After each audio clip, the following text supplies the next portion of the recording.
O'zbek sportchilari nafaqat boks, dzyudo, taekvondo kabi yakkakurash sport turlarida jahon miqyosida kuchli hisoblanishadi, balki sportning texnik va amaliy turlarida ham xalqaro maydonda yuqori natijalarga erishgan. Ayniqsa avia, kema va raketa model yo'nalishlarida bizning sportchilarimizning o'ziga xos maktabi bor va bugungi kunda uning vakillari ustozlariga munosib davomchilar bo'la olishyapti. Misol uchun ko'plab yirik musobaqalar g'olibi Shahboz Vafoyev ota kasbini davom ettirib, raketa model sport turi bo'yicha yurtimiz sha'nini munosib himoya qilyapti. O'tgan yili Qozog'istonda o'tkazilgan Jahon Kubogi bahslarida u g'alaba qozondi. Biz bilan suhbatda u bolaligini esladi. Ustozi va otasiga doimo ko'maklashar va bu sport turiga mehr qo'ygan vaqtlarini yodga oldi. Birinchi ustozim otam bo'ladilar. Shu yoshligimda sir asrorlarni o'rgatganlar, shu model yasashni. Keyinchalik o'zim ham shu sport turiga qatnashib, o'quvchilarimni shu musobaqaga olib kelib qatnashyapti. 2012-yil shu sportga kirib keldim. Shu yillar davomida shu musobaqalarga qatnashib kelyapmiz.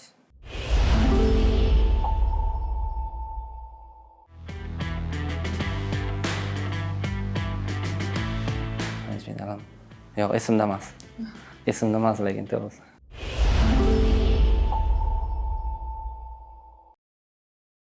Xalqaro musobaqadagi birinchi medalim 2014-yil Qozog'istonning Baykonur shahrida yoshlar o'rtasida xalqaro musobaqa bo'lib o'tdi.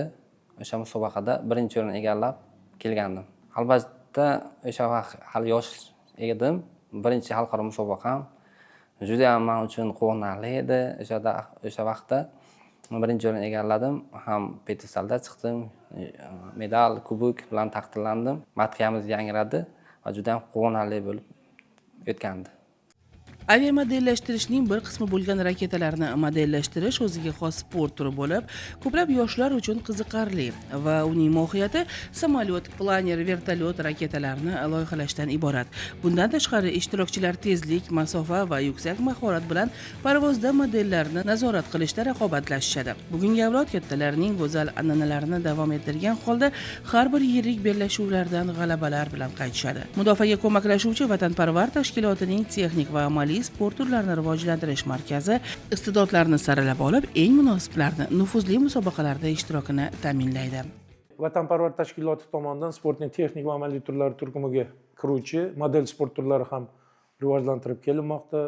Bu boradagi ishlar mamlakatimizning barcha hududlaridagi tuman o'quv sport texnika markazlarida tashkil etilgan seksiyalarda bu jarayon amalga oshirilmoqda. Aviamodel sport turi, raketa model sport turi, avtomodel sport turi hamda kema model sport turlari mavjud bo'lib, respublikamizning ilg'or viloyatlari Buxoro, Namangan, Samarqand viloyatlari hamda Toshkent shahri hisoblanadi. Sportchilarimiz xalqaro arenalarda ham musobaqalarda ishtirok etib yaxshi natijalarni egallab kelishmoqda. Xususan Buxoro viloyati sportchilari Shohsupaning har doim yuqori pog'onalarni egallab, yaxshi natijalar bilan yurtimizga yaxshi medallarni olib kelishadi. Raketa model sport turi bo'yicha Buxoro viloyati terma jamoasi a'zosi Shahboz ko'p yillardan beri shu sport turi bilan shug'ullanadi. Xalqaro musobaqalarda yaxshi natijalarga erishib kelmoqda. Xalqaro toifadagi sport ustasi hisoblanadi. Bu model sport turlari ichida kam sonli sportchilarimizdan biri desak ham bo'ladi. O'z navbatida orqasidan shogirdlarni ham yetishtirib kelmoqda. O'zi bilan birga borgan xalqaro musobaqalarda ishtirok etishga borgan sportchilar ham yuqori natijalarga erishib, yaxshi o'rinlarni ko'rsatib kelishmoqda. Основная сборная. Terma jamoamiz a'zolarining asosiy tarkibini jo'grafiyasi keng. Viloyatlarimizda modellashtirish sport turiga qiziqish katta. Qoraqalpog'iston Respublikasi, Namangan, Buxoro, Andijon, Farg'ona, Toshkent viloyatlari va poytaxtlik sportchilar musobaqalar doirasida yetakchilik qilishadi.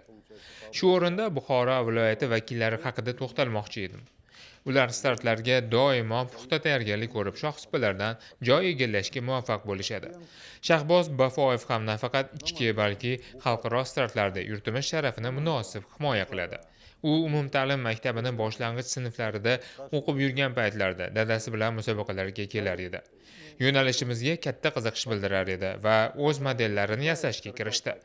Juda sinchkovlik bilan ishlagani bois natijalar o'zini kuttirmadi. U yutuqlarni qo'lga kiritishni boshladi. Biz o'sha vaqtda uning loyihalari albatta medallarga sazovor bo'lishiga ishonar edik. Bolalik davrida o'sha otam yonlariga olgandilar. Shu sportga qiziqish uyg'ondi menga. Ham mehri bo'ladi. Shu qiziqish uyg'onganligi sababli o'zingiz bilmay qolasiz. Shu sohaga, shu mana raketa yasashga, samolyotlarni, kichik modellarni yasashga qiziqish paydo bo'lgandi. O'sha asosda shu sport turiga kelib qoldim.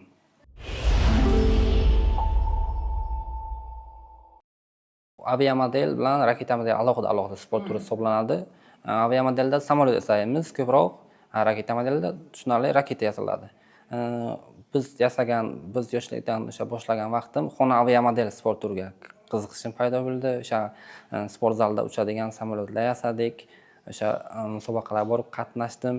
O'sha qiziqishim xona aviamodelda bo'ldi. Birinchi kirib kelgan vaqtim, o'sha vaqt otam shu samolyotlar yasashdilar. Yasaganlarida yonlariga turib, keyin uni uchish texnikasi bor, yasalash texnikasi bor, juda ham murakkab, sabr talab qiladi, vaqt talab qiladi. Shunga yarasha natijaga erishsangiz, mehnatingiz samarali hisoblanadi deb o'ylayman. Keyinchalik raketa model sport turiga ham shu har bitta sportning o'zining qiyinchiligi bo'ladi. Raketa modelga ham unga ham o'zining murakkabligi bor, texnikalari bor. Yasalish chertyoz asosida yasaymiz. Murakkabligi alohida murakkab. Qanchalik murakkab bo'lsa, shuncha yaxshi ball oladi. Keyin uchirish jarayonida alohida e'tibor berish kerak. Qancha modelimiz yengil bo'lsa, ko'proq vaqt uchadi.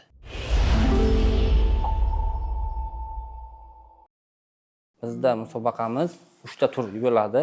3 ta turda 2 ta raketa uchiriladi. O'sha 2 ta raketamizni 3 marta uchirishimiz kerak.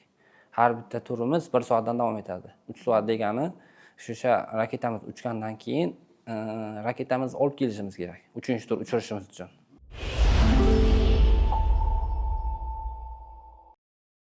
Katta ham emas, kichik ham emas. Muhimi ishlash uchun moslashtirilgan. Qachonki vaqtim bo'lgan vaqtda shu ustaxonamga kirib, o'zim ustida shu raketalarimni samolyot yasash uchun vaqt ajrataman. Endi ustaxonamga har bitta misol uchun raketa bo'ladimi, samolyot bo'ladimi, alohida ajratib qo'yilgan joylari bor. Nima desam agar, chunki misol uchun har bitta musobaqa uchun alohida misol uchun vaqt bo'lmay qolishi mumkin.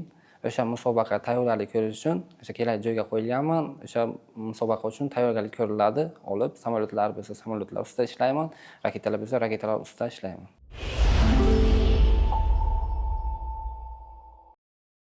Endi samolyot modellar 10 tadan ortiq.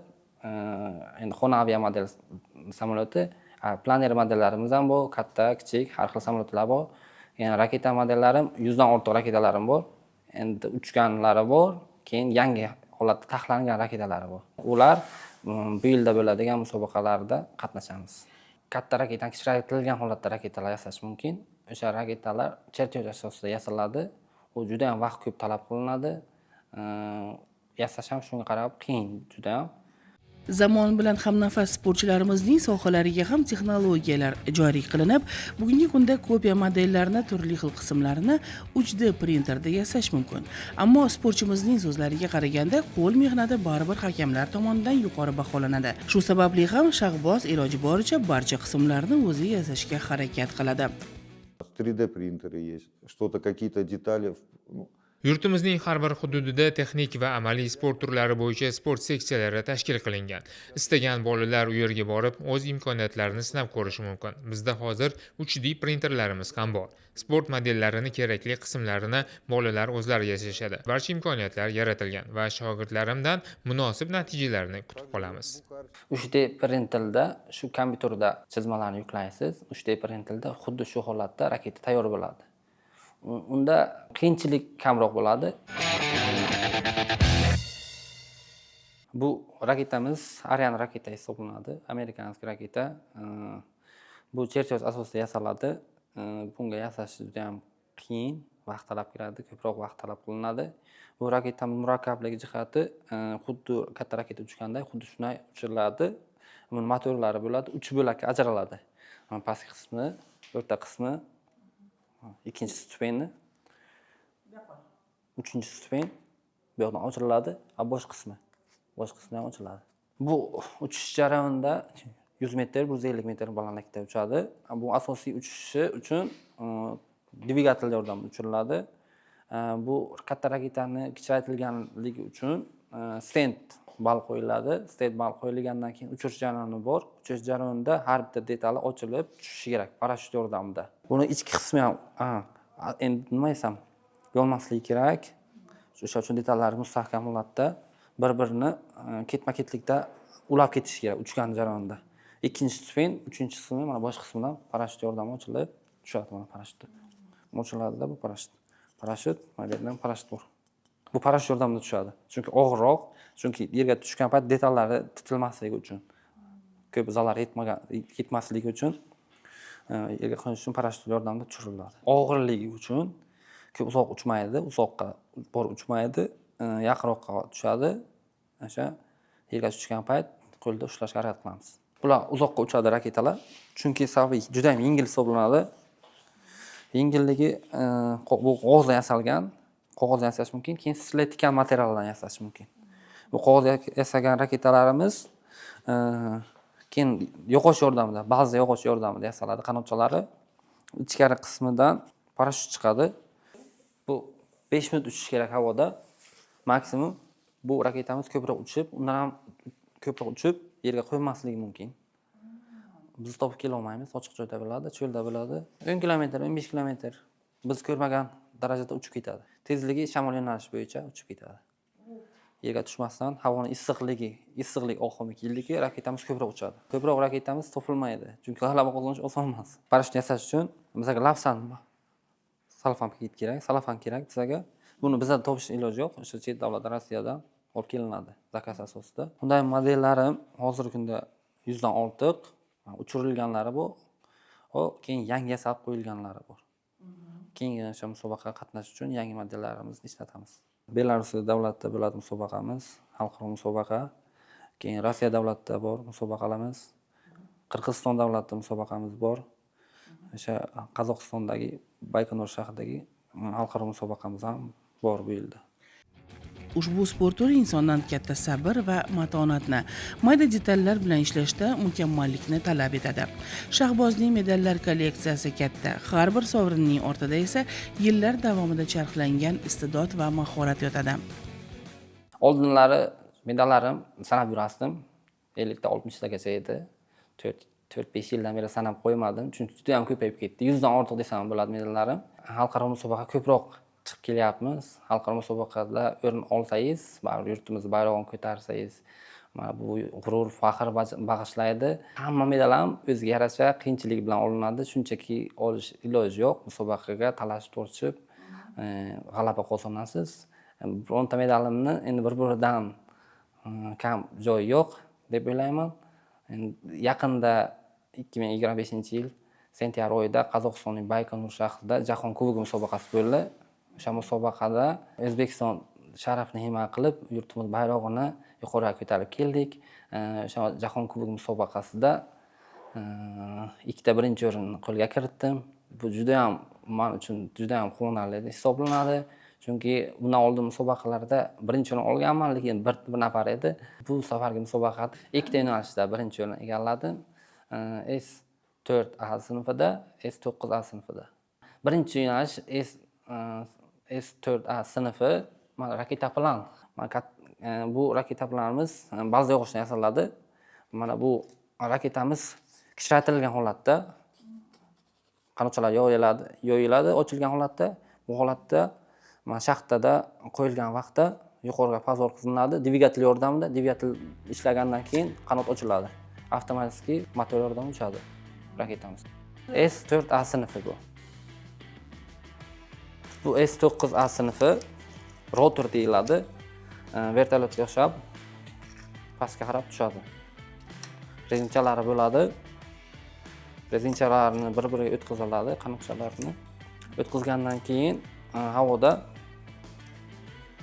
aylanib tushadi pastga qarab. Bu ko'proq vaqtda uchish kerak.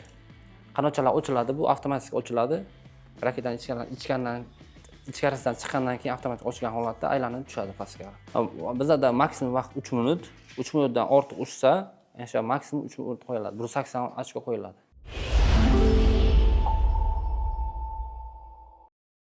2017-yil birinchi o'sha xalqaro musobaqada yoshlar o'rtasida qatnashib yurgandim. 2017-yil juda kattalar, yoshim katta, 18 yoshdan katta bo'lganligim uchun Jahon Kubogida kattalar o'rtasida qatnashdim. O'sha musobaqa hech esimdan chiqmaydi. U yerda endi sizga imkoniyat kamroq bo'ladi.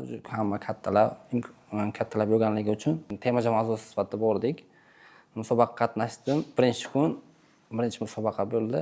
Ustozim o'sha Damlajon Azim aka bilan ham kuchli ham qatnashdilar, ham raqobatchi, ham lekin baribir ustozlik qiladi o'sha musobaqaga. Raketamiz birinchi musobaqa, o'sha birinchi tur boshlanganda maksimum uchdi raketa. Hech kim ishonmaydi, o'zim ham ishonmadim. Keyin bir omad deganda, sportda baribir omadsiz bo'lsa, natijaga erishib bilasiz. Ikkinchi tur bo'ldi. Ikkinchi tur raketamni uchgan raketamni borib olib keldim. Cho'lda bo'ladi musobaqalar. Borib olib keldim. Keyingi ikkinchi tur maksimum uchdi. Ikkita maksimum bo'ldi. Uchinchi tur agar uchgan taqdirda birinchi, ikkinchi, uchinchi o'rinni egallashim imkoniyati bor edi. Keyin raqibim bor edi, rossiyalik sportchi. Unda ham ikkita maksimum bor edi. Kim yaxshi uchsa, o'sha birinchi o'rinni egallash imkoniyati ko'proq edi. Uchinchi tur olib kelgan raketam uchirdim. 1,5 minut, 1 minut 30 sekund uchdi. Rossiyalik sportchi 1 minut qancha kamroq uchdi mendan. Men g'oliblik qo'lga kiritdim. O'sha vaqtdagi mendagi emotsiyalar juda ham kuchli edi. Qanday natijaga erishgan bo'lsam ham hali o'zimga quvonarli emas edi. Keyinchalik bo'lsam juda ham eng yuqori natijalardan biri qayd qilgan ekanman-da. Kichkinagina medalcha. O'sha musobaqada birinchi o'rin egalladim. O'zbekistonga qaytib keldik. Keyin o'sha xalqaro musobaqada O'zbekistonda xalqaro musobaqa o'rin egallagan normativlari bor. Xalqaro toifada sport ustasi berish uchun o'sha talablarni bajargan ekanman.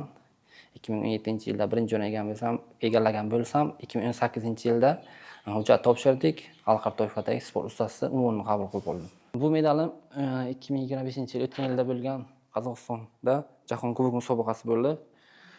Jahon Kubogi medali bu Jahon Kubogi. Bu Qozog'iston etap kubok medali bu. Ikkita medal berildi. Ham Jahon Kubogi g'olibi hisobida, ham Qozog'iston Karkit Atak Kubogi g'olibi sifatida ikkita medal berildi. Ikkita birinchi o'rin egallaganim uchun 4 ta medalga qo'lga kiritdim. O'sha musobaqada Qozog'iston terma jamoasi qatnashdi, O'zbekiston terma jamoasi, Belarus terma jamoasi, Qirg'iziston terma jamoasi, yana boshqa davlatlardan kelgan jamoalar qatnashdi. Endi eng yaxshi qatnashgan jamoalar birinchi o'rinni O'zbekiston terma jamoasi qabul qildi. Oldik, birinchi o'rinni egallab, yurtimiz bayrog'ini yuqoriga ko'tarib keldik. Bu Jahon Kubogi musobaqasi terma jamoa sifatida g'alaba qozonish oson emas. Chunki har bir jamoani o'zini erishgan natijasi bilan yuqori sanaladi. Biz o'sha musobaqada O'zbekiston jamoasi birinchi o'rinni egallab qaytdik. Marto'g'lon davlat mukofoti sohibi Shahboz Bafoyev bugun o'zi ham murabbiylik qiladi. Xalqaro maydonda yuqori natijalarga ega chiqayotgan shogirdlardan mamnun. Shogirdlarim juda ham ko'p. Endi o'qishga kirganlar bor, oliy ta'lim muassasasiga kirgan o'quvchilarim bor, hozir maktab ta'limida o'qiyotgan o'quvchilarim bor. Shu o'quvchilarim bilan birgalikda masalan respublika musobaqalarida ishtirok etamiz. O'sha Buxoro viloyati sha'nini himoya qilamiz. O'sha musobaqalarda g'alaba qozonishga harakat qilamiz.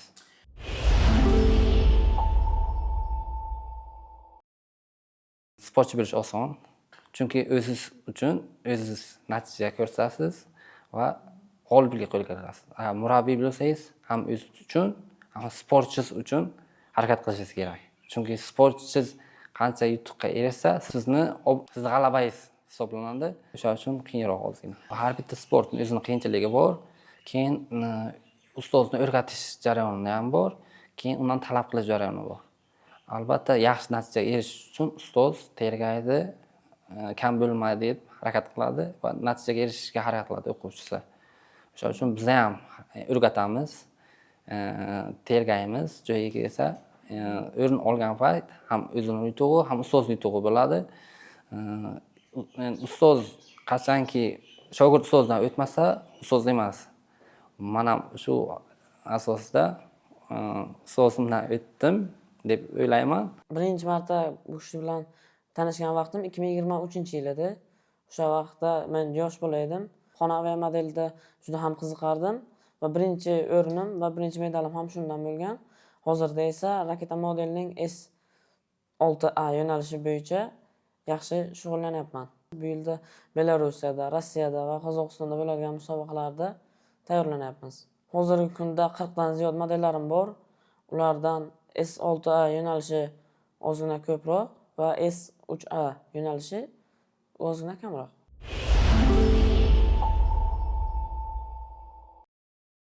Avvalambor ustozning ishonchini oqlash uchun ko'p narsa kerak emas. Ulardan intizomli bo'lish, aytganlarini qilish va yaxshi o'rinlarni olish deb o'ylayman. Hozir faoliyatimizda fizika va geografiya juda ham kerak deb o'ylayman. Nimagaki bu samolyotlarimiz bor, raketalarimiz bor. Ularning uchishida kerak bo'ladigan narsalar shu fanlarda jalb qilingan.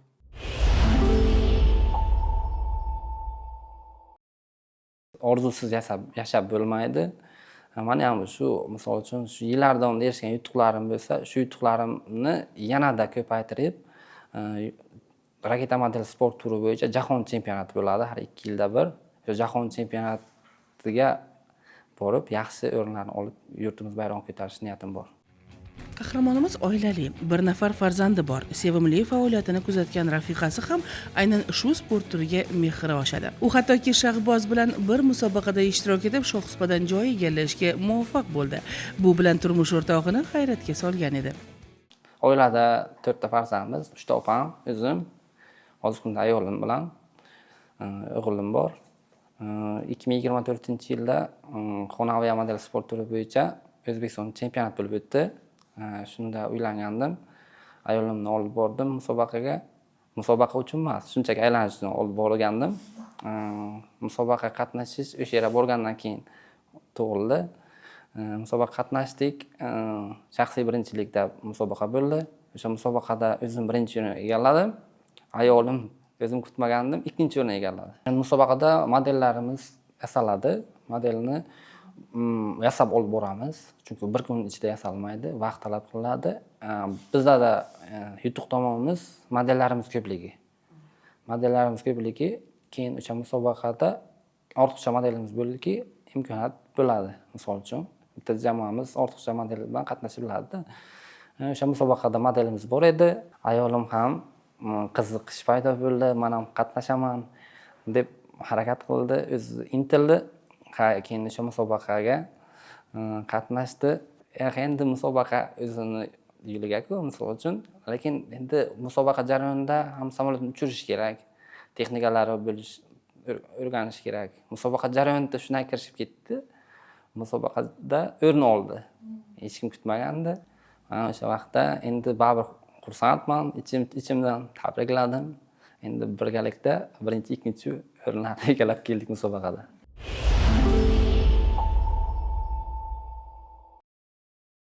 Oldimga maqsadlarim juda ham ko'p. Har bitta erishgan natijalar, o'quvchilarim erishgan natijalari, yurtimizni dunyolariga ko'tarish, bayrog'imizni cho'qqilariga ko'tarish niyatim bor. Shu yo'lda tinchimay harakat qilishga davom etaman. Shahboz chin ma'noda vatanparvar inson. U hozirda favqulodda vaziyatlar vazirligiga qarashli bo'linmalarning birida faoliyat olib boradi. Murakkab vaziyatlarda nafaqat insonlarga yordam beradi, balki zamonaviy texnologik uskunalar va infratuzilmani asrashga katta hissasini qo'shib kelyapti. Hozirgi kunda O'zbekiston Respublikasi Favqulodda vaziyatlar vazirligi Navoiy komitologiyya kombinatida qutqaruvchi lavozimida ishlab kelyapman. ham harbiy sohada, ham sport sohasida o'zimni ish faoliyatimni olib bormoqdaman. Mana shu imkoniyatni yaratib bergan Favqulodda vaziyatlar vazirligiga o'z minnatdorchiligimni bildiraman. Mani har tomonlama qo'llab-quvvatlab, mana shu musobaqalarga borib qatnashishim, mana shunday yutuqlarni erishishimga ham o'z hissalarini qo'shib kelmoqda deb o'ylayman.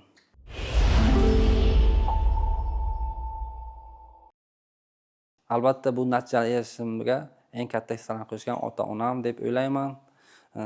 Ularga o'zimni katta minnatdorchiligimni bildiraman. Ularning duolari sabab shu natijaga erishib kelyapman. Kattakon minnatdorchilik bildiraman. Shu kunlarda Shahboz yana xalqaro startlarga hozirlik ko'ryapti. Bir nechta modellari bilan xalqaro maydonda ishtirok etib, yurtimiz sha'nini yuqori darajada himoya qilish niyatida va biz raketa modelchimizga albatta omad tilaymiz.